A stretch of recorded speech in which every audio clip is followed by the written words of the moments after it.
Boston could lose the White Stadium lawsuit. And if they did, political disaster might not be a strong enough term for what this loss would mean to the city of Boston and to Mayor Wu.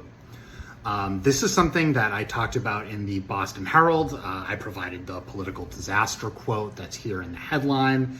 And what I was talking about is just the time, effort, and money that Mayor Wu and the city of Boston have put in to White Stadium during her time in office. Now, here's what I mean.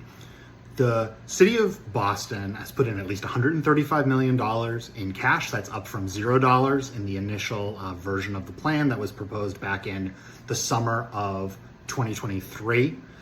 Two, in terms of time, the administration has been working on this since 2022. That's when we know the city and the Wu administration started to talk.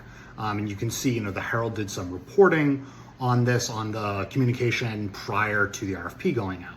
And then the third thing is effort, right? Folks have seen this lawsuit, but you've also seen a lot of public pushback. You've seen, pretty intense fights around transportation, around, just a bunch of different pieces of this lawsuit and of this project, right? This project has taken up an enormous amount of the administration's bandwidth, basically since the first year of the administration, right? You're talking about conversations that started in September 22. The mayor was only sworn in November 21, right? So less than a year into the administration, they're working on White Stadium. And now we're here in 2026 in term 2.